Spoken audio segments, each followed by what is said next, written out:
You are right on Football Surgery Sports.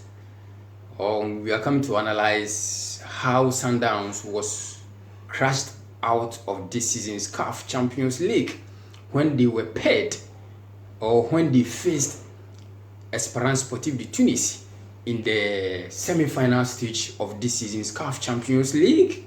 Many people thought Sundowns would progress to the final stage of the competition because over the years they have shown to be a superior or a force or a dominant team over the North African sides in the shape of El Alis, CR Belouizdad and Wydad Casablanca, and against the backdrop that Esperance de Tunis have not been playing in the CAF Champions League, or they have not been doing well in the competition in recent years. The Brazilian fans thought that they would progress to the finals just easily. But for the pundits, for the people who have been following the game, who have a third eye to analyze the game well, we predicted that Sundowns, if even they will qualify to the finals, they were going to struggle against Esperance de Tunis. And we all saw what happened in their quarterfinal game against Young Africans, and Sundowns had to qualify to the semi-final stage of the competition on penalties, which is highly unusual of Mamelodi Sundowns, especially in the CAF Champions League, where they have known to be a team that have been scoring and beating teams so easily. So for the people who have the eye to analyze the game, saw Sundowns exiting the CAF Champions League. So we are here to analyze or find reasons to why Sundowns were finally beaten and crashed out of this season's CAF Champions League. And definitely one of the major reasons is that Sundowns failed to play their game, which they are well noted for in the CAF Champions League and also in the PSL, and especially against the big clubs. Sundowns have known to be a team who play that higher level of possessive football, characterized with passion, characterized with transitional plays, characterized with team upfront movement and through balls. So the moment Sundowns start to play this kind of game, it is so difficult for opponents to mark and contain Mamelodi Sundowns.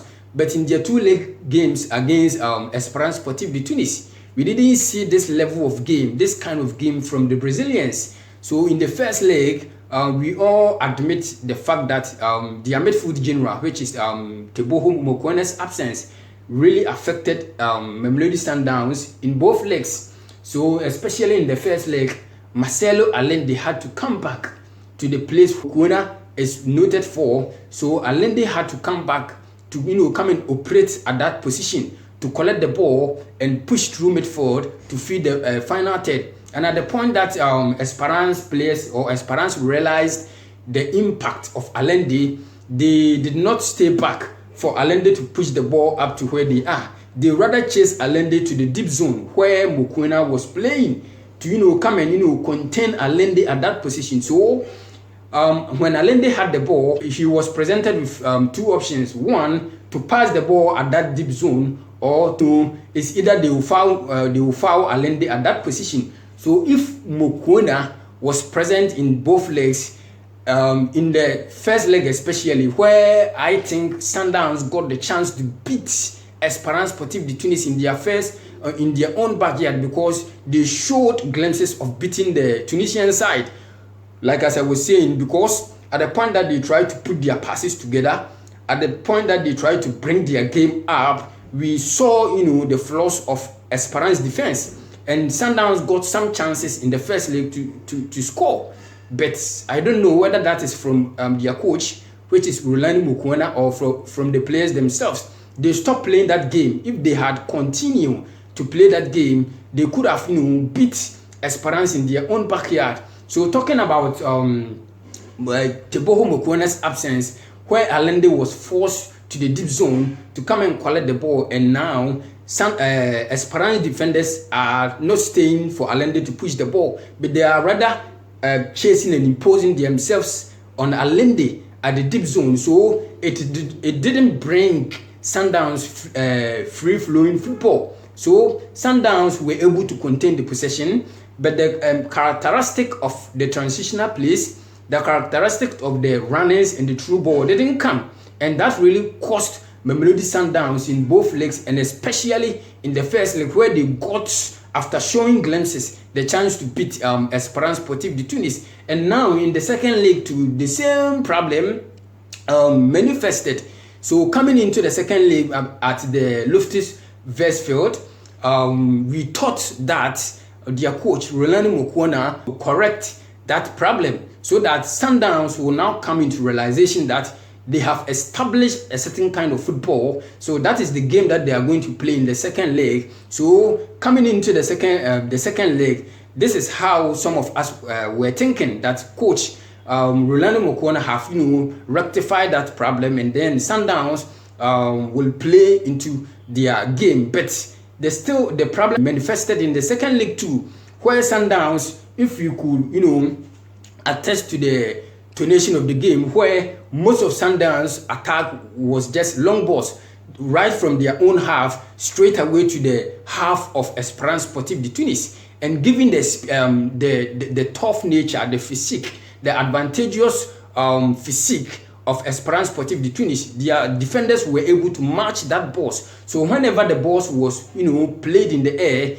they were able to jump and deal with such kind of balls. So that didn't set the Brazilians on tone, where they have shown against the likes of El Ahly, against the likes of Wydad Casablanca, against the likes of CR Belouizdad. We didn't see them that Sundowns level of play against young Africans, especially in their own backyard, and also we didn't see that again against Esperance Sportive de Tunis. That was the only game that will see Sundowns beat Esperance. And now that they didn't play that game, and like as I was saying in the first leg, I don't know whether still Teboho Mokwena's absence was still a major factor why Sundowns did not play that level of their game. We still don't know, but we are trying to believe that it is one of the major reasons, because as experienced as he is as a midfielder, he knows how to calm the game. He knows how to distribute the passes that will free Allende and also Timber Zwane up front. And once any of the two players get the ball, they know when and how to distribute the through balls for the strikers, Peter Shalulele, and also either being Lodge or Maseko, to latch and finally put the ball at the back of the net. And since Mokwena was mixing, there wasn't that trend. No one will collect the ball, progress through the midfield, find Allende or Zwane for the final pass to be delivered. And Zwane has shown that he's even capable of taking on defenders.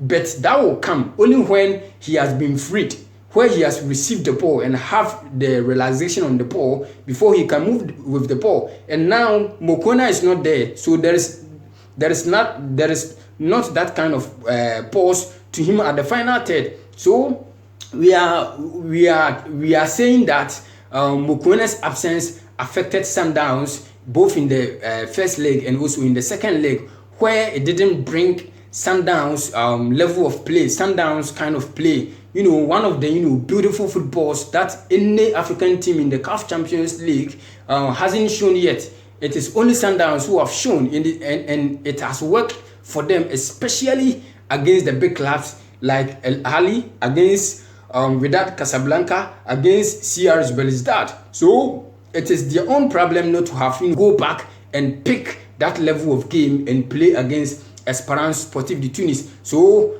once they failed to play that, they were forced to long balls, and Esperance Sportive de Tunis were able to deal with that long balls, and it even brought some sense of negative impact on Mamelodi Sundowns, because they were playing under pressure, but their game always bring about realization, patience, that they have that ample time to put their passes together. But now that they were looping the ball, they were even playing under pressure. So at a point that they needed to take their time, they needed to have the patience to enter into the box and find the spaces and place the ball into the net, they were not getting that situations, because that situation will only come by with that patient play and that patient build-up. And also, Sundowns have come to be at that level because they have fight for it.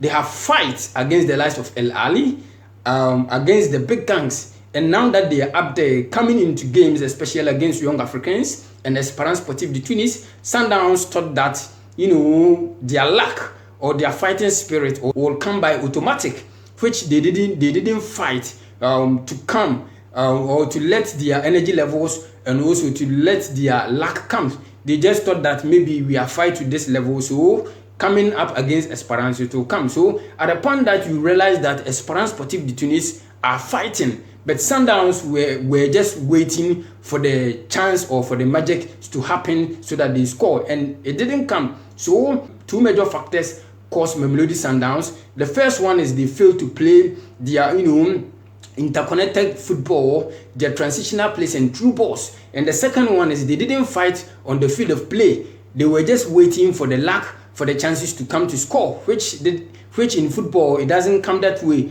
Now that Esperance Sportive de Tunis were fighting, they fought and scored in the second half through Buchiniba, a very, very nice strike, placing the ball at the far post. And once that Esperance were fighting, they got the needed results to qualify to the final stage of this season's CAF Champions League.